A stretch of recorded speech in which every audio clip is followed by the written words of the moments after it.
तो जय हिंद बच्चों, लेकर आ चुका मैं आप लोगों के लिए डे 4 फिजिक्स से। और जहां पे आज हम डिस्कस करने वाले हैं वर्क एनर्जी एंड पावर के previous years question, sample paper के क्वेश्चंस, कुछ इंपॉर्टेंट क्वेश्चन। तो चलिए स्टार्ट करते हैं क्वेश्चन नंबर 1 से।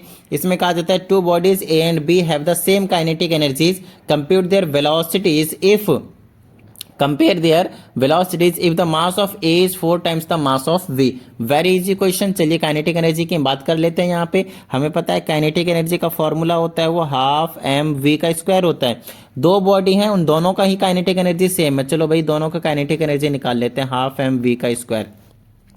हमसे कहा जाता है अगर पहले बॉडी की, मान लो पहला बॉडी, ये मान लो दूसरा बॉडी, पहले बॉडी का मास 4 टाइम्स है तो यहाँ से ऐसे निकालेंगे kinetic energy is equal to 1/2, इसकी जगह कर देंगे 4 mv का स्क्वायर, और दूसरे का बिल्कुल मास m ही रखने देंगे क्योंकि क्या हो गया आपके पास, इसका मास m है इसीलिए तो इसको 4m करा है। समझ रहे हो? चलो तो अगर मैं इस 4 को बाहर रख देता हूँ तो मेरे पास क्या बचा, हाफ mv स्क्वायर ही तो बचा, which is equal to this time. इसका मतलब ये है कि ये वाला और ये वाले में क्या रिलेशन है, ये 4 टाइम्स बन गया, खत्म बात। समझ रहे हो? ये 4 टाइम्स बन गया। ठीक है, चलिए draw a graph of potential energy versus height of the from the ground of the body thrown vertically upward. Potential energy का फॉर्मूला लिखिए। पोटेंशियल एनर्जी का फॉर्मूला मालूम है आप लोगों को, mgh, kinetic energy potential energy, same ही question में यहाँ पे पूछ लिया गया है। तो पोटेंशियल एनर्जी का फॉर्मूला होता है mgh। देखिए यहाँ पे सबकी पावर 1 है और हमें देखना है मेनली पोटेंशियल एनर्जी का is directly proportional to height to the power 1। Linear है, डायरेक्टली प्रोपोर्शनल है, तो ऐसे ग्राफ बन जाएगा पोटेंशियल एनर्जी का और आपके पास हाइट का। बोलिए किसी भी तरह की कोई प्रॉब्लम? डन है। चलिए काइनेटिक एनर्जी पे बॉडी डिपेंड्स ऑन द, तो काइनेटिक एनर्जी किस पे डिपेंड करता था, याद कीजिए मोमेंटम पे। काइनेटिक एनर्जी का फॉर्मूला वैसे हाफ एम वी स्क्वायर होता था, तो इसको मोमेंटम लाने के लिए मास इंटू वेलोसिटी के लिए हम क्या कर लेते थे, मास से मल्टीप्लाई और मास से डिवाइड कर लेते थे। तो ये आ गया था 1/2, ऊपर आ गया M square V square by में एम, और आपको पता है half mass into velocity momentum होता है, तो मोमेंटम का स्क्वायर अपॉन में एम हो गया। समझ रहे होंगे? ठीक है, मोमेंटम पे डिपेंड करता है। या फिर आप डायरेक्टली यहीं से लिख सकते थे, यहाँ से इस वाले से ही लिख सकते थे, मल्टीप्लाई डिवाइड करने की जरूरत नहीं थी। Half mass into velocity momentum हो गया और एक एम ऐसे ही रह जाएगा, ऐसे करके। ठीक है ना, स्क्वायर नहीं होगा मोमेंटम का बस। For burning coal in the thermo electric station energy conversion taking place, तो देखिएगा वहाँ पे केमिकल एनर्जी बर्न करते हैं तो हीट मिलता है, उससे मैकेनिकल एनर्जी मिलती है और उससे फिर हम इलेक्ट्रिकल एनर्जी निकालते हैं और फिर हम ट्रेन को चलाते हैं।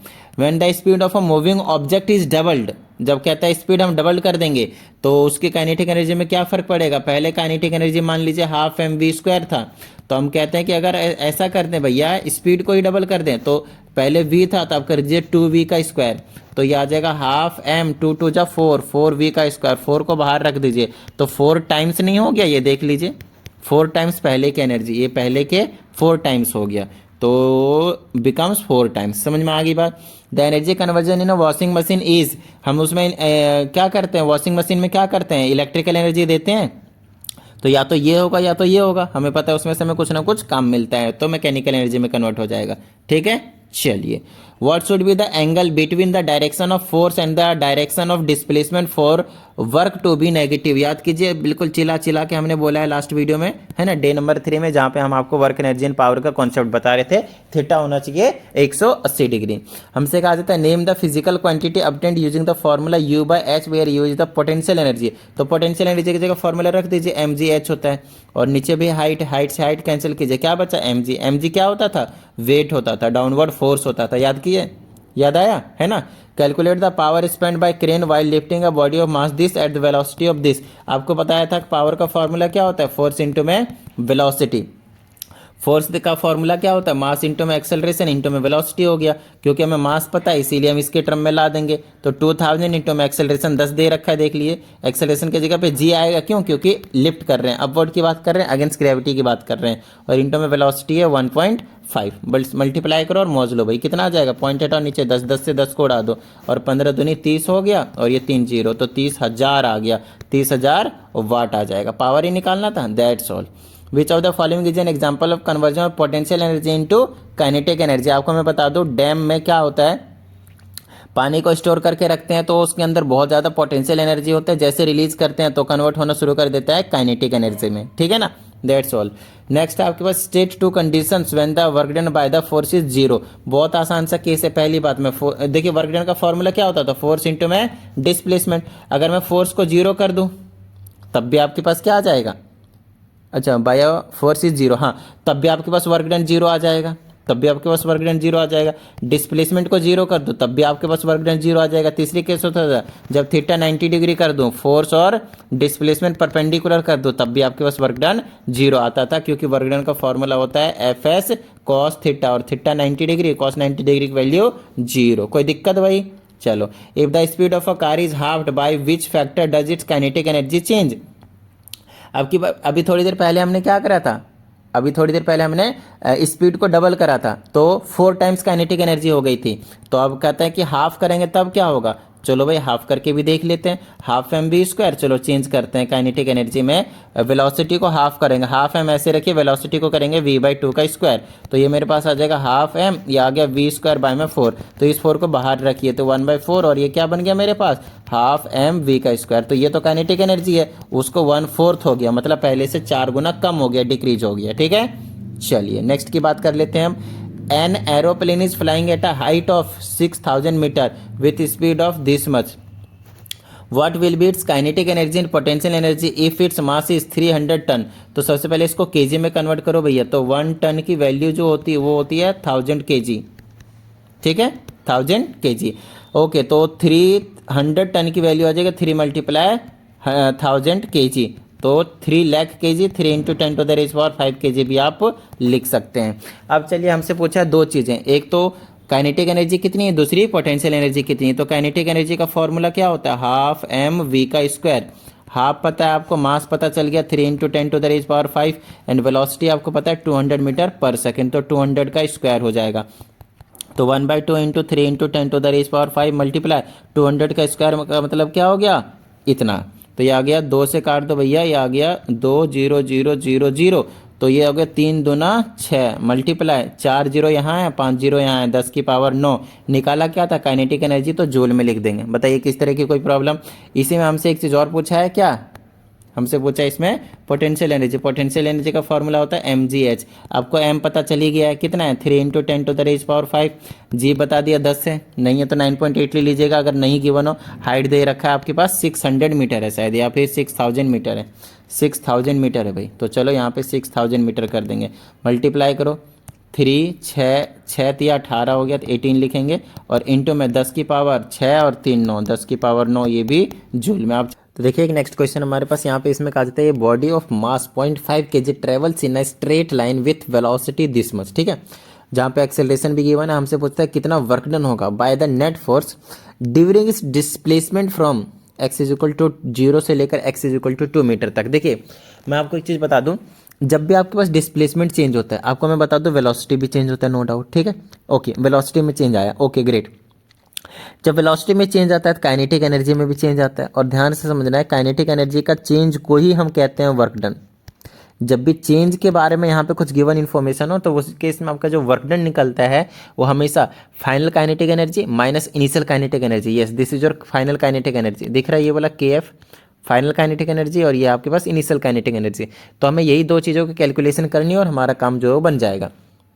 अब सर फॉर्मूला क्या होता है, तो work done is equal to final kinetic energy का फॉर्मूला होता है हाफ एम वी का स्क्वायर, जहाँ पे वी क्या है final velocity, minus half M U का स्क्वायर, जहाँ पे इनिशियल काइनेटिक एनर्जी। इसी को कहा जाता है वर्क एनर्जी थ्योरम, और कुछ नहीं। ठीक है ना, ओके ग्रेट। अगर हम यहाँ की बात करते हैं तो देखना क्या होता है हमारे पास, half M V square is equal to half M V के जगह हमें यहाँ पे गिवन है, देखिए क्या है वी, ए एक्स की पावर 3/2, तो a है, फिर x की पावर में है 3/2, और इस पूरे का क्या कर देंगे हम, स्क्वायर कर देंगे। ठीक है, माइनस हाफ m और u का स्क्वायर। देखिए इनिशियल वेलोसिटी नहीं है, लेकिन आपको मैं बता दूं यहाँ पे डिस्प्लेसमेंट की बात करेंगे, x की जगह यहाँ पे मैं 2 रख लूंगा, मुझे कोई टेंशन वाली बात नहीं है। लेकिन ये इनिशियल वाला देखिए डिस्प्लेसमेंट 0 है, तो वेलोसिटी की जगह कुछ भी होता है तो उसकी जगह डिस्प्लेसमेंट आता ही आता है, तो डिस्प्लेसमेंट की जगह 0 पुट करूंगा तो ये गायब हो जाएगा, तो इसको लेने की ज़रूरत ही नहीं है। मतलब हमें सिर्फ और सिर्फ इसी की कैलकुलेशन करनी है और हमारा जो वर्क डन है वो निकल कर आ जाएगा। तो work done is equal to 1/2 into m, और इसको थोड़ा सा सॉल्व कर देते हैं, तो ये जो पावर में 2 है वो दोनों पे जाएगा, a पे भी जाएगा और x की पावर 3/2 पे भी जाएगा। ठीक है, ओके ग्रेट। तो ये आ जाएगा work done is equal to 1/2 multiply M into में ए का स्क्वायर और मल्टीप्लाई में एक्स की पावर सिर्फ क्यूब बचेगा। बताइए कैसे? आपको पता होना चाहिए ए की पावर एम और पूरे की पावर जब एन करते हैं तो पावर मल्टीप्लाई हो जाते हैं, एम मल्टीप्लाई एन हो जाता है ना। चलिए तो यहाँ पे जब ये 3/2 एम हो गया और एन की वैल्यू है 2, जब मल्टीप्लाई करेंगे तो इससे कैंसिल हो जाएगा, पावर में सिर्फ 3 बचेगा। तो work done is equal to आप वैल्यूज पुट कर दीजिए। एम की जगह 0.5 kg था, पॉइंट हटाइए, नीचे 10 लगा लीजिए। ए का स्क्वायर 5 दे रखा है, 5 मल्टीप्लाई 5 और इसके जगह 8 रख लेता हूँ क्योंकि डिस्प्लेसमेंट 2 था फाइनल वाला। ठीक है, काटा पीटी कर दीजिए, इसका काटेंगे नीचे 2 आ जाएगा, 2 से इसको 4 बार में, 2 से और काट दीजिए इसको 2 बार में, 25 25 दूना 50, तो 50 जूल जो है आपके पास आंसर निकल कर आ जाएगा। देख लेते हैं, हाँ बिल्कुल सही बात है। चलिए आगे की बात करते हैं। हमसे कहा जाता है what is the relation between momentum and kinetic energy of a moving body. ये शायद स्टार्टिंग में था, वो करवाया हुआ है आपको मैंने। तो kinetic energy is equal to half mv² होता है। आपको पता है हाफ मास इंटू वेलोसिटी करेंगे तो मोमेंटम होगा, लेकिन एक वेलोसिटी ज़्यादा है ना यहाँ पे, तो p इंटू में v कर दीजिए। तो एक तो ये रिलेशन हो गया, काइनेटिक एनर्जी और मोमेंटम के बीच में रिलेशन स्टैब्लिश हो गया, कोई दिक्कत नहीं है। आप दूसरे तरीके से कर सकते हैं। एक दूसरा रिलेशन होता है kinetic energy is equal to half mv² mass से मल्टीप्लाई कीजिए, मास से डिवाइड कीजिए। इसका बेनिफिट क्या हुआ मैं बताता हूँ, हम काट मत देना मल्टीप्लाई फिर करा क्यों जब काट नहीं था। तो m ऊपर हो गया m का स्क्वायर और v का स्क्वायर है डिवाइडेड बाय में m, क्यों हमें मोमेंटम लाना है इसीलिए। तो ऊपर आ गया m v का मोमेंटम करेंगे और स्क्वायर तो दोनों में, तो स्क्वायर हो जाएगा अपॉन में m। तो p² बाय में 2m, p² बाय में 2m is the relation between, basically it is the kinetic energy formula है ना, p² बाय में 2m, दैट्स ऑल। ठीक है, ये रिलेशन आप लिख दीजिएगा, खत्म बात। नेक्स्ट हमारे पास if the velocity of a moving body is increase to double then its kinetic energy will be. Starting में ये करवाया था 4 टाइम्स हो जाता है। Next state whether the following objects possess kinetic energy potential energy for a moving bullet and a compressed gas. तो आपको मैं बता दूं मूविंग बुलेट होगा तो काइनेटिक एनर्जी होगा, बिल्कुल 100% सही बात है।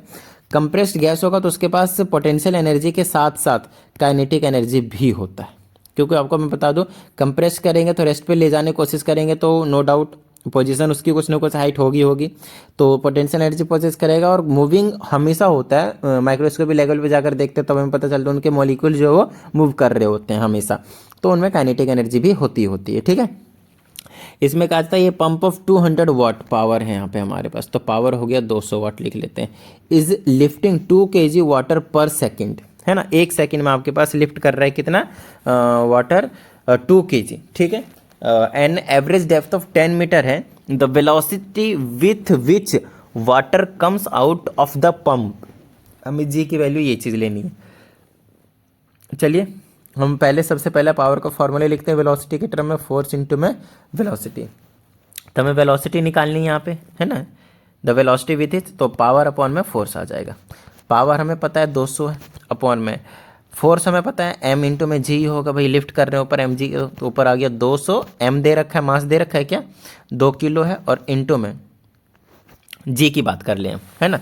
यहाँ पे तो डेप्थ क्यों दिया हुआ, जरा उसके बारे में सोचा जाए, मैं कंफ्यूज करने के लिए दिया है क्या, इसकी तो ज़रूरत नहीं पड़ रही है हमें। यहाँ पे लिख लेते हैं 9.8, तो इसको अगर मैं सॉल्व करता हूँ तो मेरे पास आ जाएगा 200 डिवाइडेड बाय में कितना आ जाएगा 19.6। तो अगर मैं 200 को डिवाइड कर देता हूँ 19.6 से, जस्ट लेट मी डिवाइड, कितना आ जाएगा 200 डिवाइडेड बाय में 19.6, तो ये आ गया मेरे पास 10.2 मीटर पर सेकेंड, और वेलोसिटी इतनी आ चुकी है। तो इसीलिए बाकी चीज़ें कंफ्यूज करने के लिए दिया, तो ज़्यादा टेंशन मत लीजिएगा, ठीक है ना। Kinetic energy of an object increases which is due to change in momentum, change in position, change in distance, none of the above. तो देखिए यहाँ पे अगर मैं मोमेंटम को चेंज करता हूँ तो काइनेटिक एनर्जी किसी भी बॉडी का क्या होगा, इंक्रीज होगा कि डिक्रीज होगा, समझ रहे हो। तो मोमेंटम पे आप कह नहीं सकते, क्योंकि मोमेंटम का रिलेशन ऊपर भी बनता है नीचे भी बनता है, पोजीशन से भी आप कुछ नहीं कह सकते, डिस्टेंस से भी आप कुछ नहीं कह सकते, तो overall none of the above हो जाएगा, ठीक है। A boy P has a mass of 20 kg, ठीक है, is moving with a velocity this much. Another boy Q has a mass 5 kg, is moving with a velocity of this much. Calculate the ratio of the momentum of P and Q. तो बड़ा है, आसान सा question हो गया। P का momentum, Q का momentum, इस चैप्टर का तो ये लग भी नहीं रहा मुझे। मास इंटू वेलोसिटी, मास इंटू में velocity, m1 v1 m2 v2 कर दीजिए। पहले बॉडी का मास 20 है, वेलोसिटी 5 है, दूसरे का मास 5 है, वेलोसिटी 20, ये तो 1:1 आ गया, 20 × 100 बटे में 100, तो 1:1 आ गया, खत्म बात। ठीक है ना। मोमेंटम का फॉर्मूला मास इंटू वेलोसिटी है, तो इसीलिए। नेक्स्ट क्वेश्चन हमारे पास, a boy of mass 40 kg walks up a flight of stairs to vertical distance of 12 meter in a time interval of 40 seconds. Rate at which the boy is doing work against the force gravity is, मतलब rate doing work निकालना है, मतलब power निकालना है। तो power का formula work done upon में time, work done against gravity है तो mgh हो जाएगा अपॉन में टाइम। तो मास पता है आपको कितना, 40 kg है। जी नहीं पता तो ऑलमोस्ट 10 ले लीजिए, क्योंकि डेसिमल में होता तो 9.8 लेना पड़ता, और मल्टीप्लाई में mgh हो गया। हाइट कितना है, वर्टिकली हाइट ही लेना होता है, स्टेयर कैसा भी हो कोई दिक्कत नहीं, उससे 12 हो गया, टाइम हो गया आपके पास 40 है, इससे इसको उड़ा दिए, 12 दें 120, 120 वाट, खत्म बात। चलिए नेक्स्ट की बात कर लेते हैं हम। यहाँ पे क्वेश्चन है, इसमें कहा जाता है हमसे, a force of 20 newton displaces a body by a distance of 4 metre. तो वर्क डन कितना हो जाएगा मेरे पास, फोर्स इंटू में डिस्प्लेसमेंट, फोर्स है 20 न्यूटन, ये है 4 मीटर, कितना हो गया 80 न्यूटन मीटर, बात खत्म। ठीक है ना। बोले तो जूल लिख लीजिए, कोई टेंशन वाली बात नहीं है।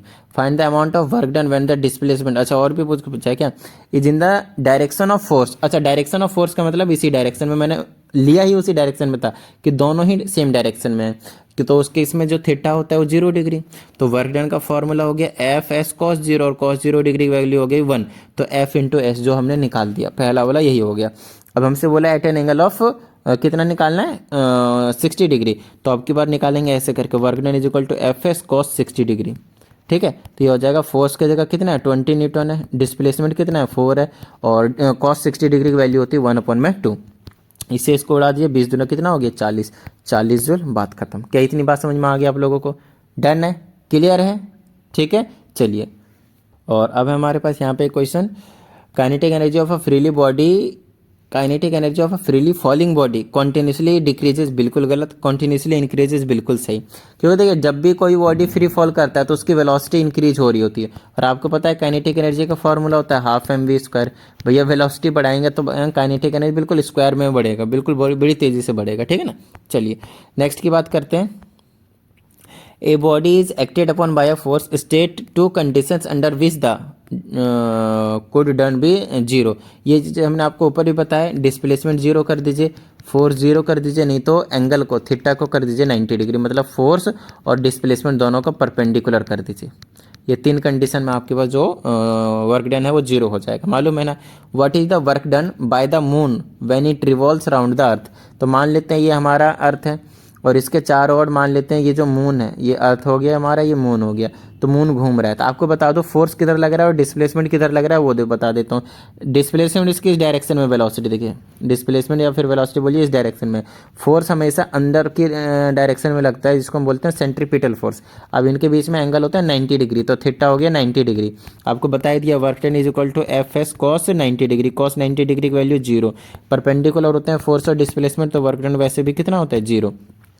तो ये जितने भी प्लैनेट्स होते हैं सन के राउंड घूमते हैं, या फिर किसी भी प्लैनेट के राउंड कोई घूम रहा है, तो उस केस में 100% वर्क डन आपके पास 0 ही होता है, ज़्यादा टेंशन लेने की कोई ज़रूरत है ही नहीं, है ना। चलिए नेक्स्ट की बात कर लेते हैं हम। Gain in kinetic energy if velocity is increased by a factor of 2। तो पहले भी बताया हुआ 4 टाइम्स होता है, ये 3 बार आ गया, यही सेम क्वेश्चन आपके पास। मैं क्वेश्चन देखा ही नहीं कि क्या क्या है उसमें, बस लेता गया, बस ये देख लिया कौन से चैप्टर का है। The potential energy of a freely falling object decreases progressively. What happens to its kinetic energy? तो अगर पोटेंशियल एनर्जी डिक्रीज हो रहा है तो काइनेटिक एनर्जी इंक्रीज होता है। काइनेटिक एनर्जी क्या होता है आपके पास, इंक्रीज होता है। और टोटल मैकेनिक एनर्जी क्या होता है आपके पास, कंजर्व्ड रहता है। आपको मैंने पहले ही बताया हुआ डे 3 वाली वीडियो में अच्छे से। State the law on which the answer is based. तो इसका law of conservation of energy, law of conservation of energy पूरा लिख लीजिएगा। ठीक है, चलिए नेक्स्ट की बात करते हैं। बहुत अच्छे तरीके से देखिएगा इस क्वेश्चन को। क्या कहा जाता है इसमें, कहा जाता है the diagram given below shows A sky jump. Okay, A square weighing 60 kg। तो यहाँ पे स्कायर 60 kg एट ए, तो यहाँ पे 60 kg है। और आगे हमसे कहा जाता है at the top of the sky jump he moves from A to B. यहाँ पे आ जाता है 60 kg of for his jump this change in potential energy of the sky jumper between A and B.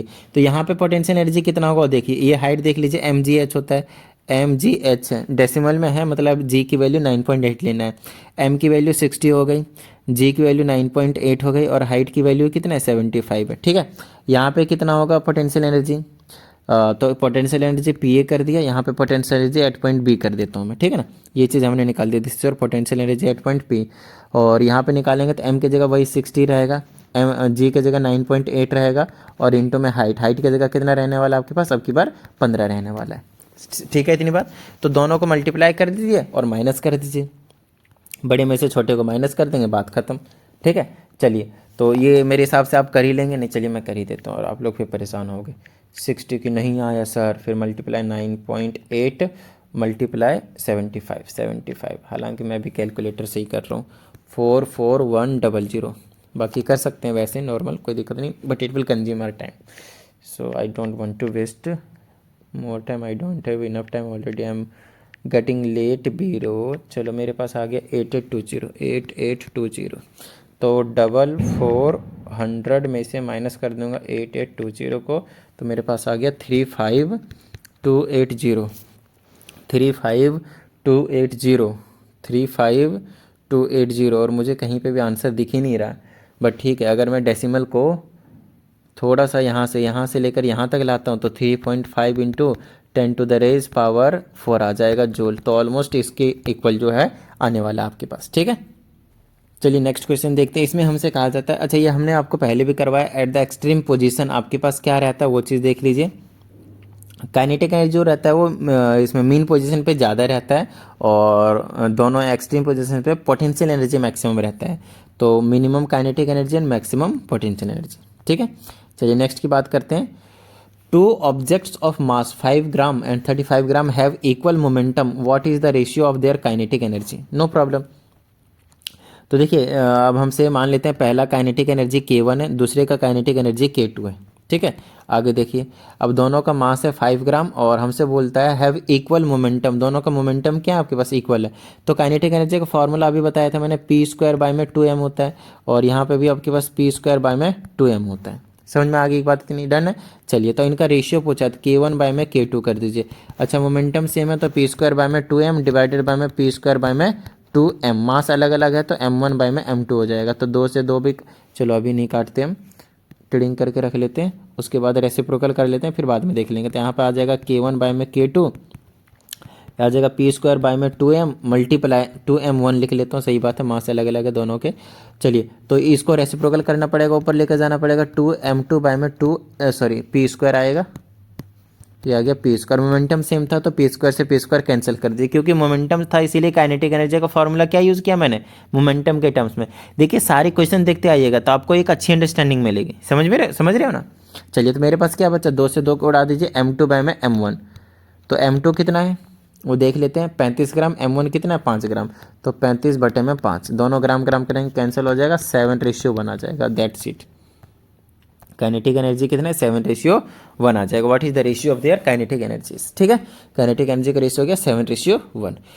चलिए next question है आपके पास, which of the following is the correct expression for the gain in kinetic energy if initial velocity is not zero. अगर initial velocity zero होता तो क्या होता था काइनेटिक एनर्जी, अभी ऊपर सॉल्व करा था हमने, 12mv² था, क्योंकि 12mu², इसकी वैल्यू जीरो थी, नहीं है जीरो, तो इसको आप कॉमन ले लीजिए, 12mv² -u², that's the answer. Next की बात करते हैं इसमें, and that's your last question. इसमें हमसे कहा जाता है ये lift is design to carry a load of 4000 kg through 10 floors of a building at an average 6 metre per floor in 10 second. Okay, calculate velocity of the lift. देखिए 6 floor है और 6 metre क्या कहते हैं 10 फ्लोर है और 6 metre per floor है, तो टोटल 60 मीटर हो गया ना डिस्टेंस, और 10 सेकंड वक्त लग रहा था। हमसे वेलोसिटी निकाले, वेलोसिटी का फॉर्मूला क्या होगा, डिस्टेंस अपन में टाइम, डिस्टेंस है 60 मीटर, ये 10 मीटर हो गया, काट देंगे तो 6 मीटर पर सेकंड आ गया आपके पास वेलोसिटी। पावर निकालना है, पावर का फॉर्मूला क्या होता है, फोर्स इंटू वेलोसिटी। फोर्स का फॉर्मूला क्या हो गया mg और इंटू में वेलोसिटी। m कितना है हमारे पास 4000, तो यहाँ पे रख लेता हूँ मैं 4000 मल्टीप्लाई बाय में जी की वैल्यू 10 ले लेता हूँ, 9.8 ले लीजिएगा, ठीक है ना। मैं इजी के लिए अभी ले लेता हूँ इतना, 6 ले लेता हूँ, 4 छक 24, 2 3 0, 1 2 3 4, इतना आ गया, 4 0 आएगा ना। और क्योंकि हमने क्या निकाला है पावर, तो लगा देंगे यूनिट वाट।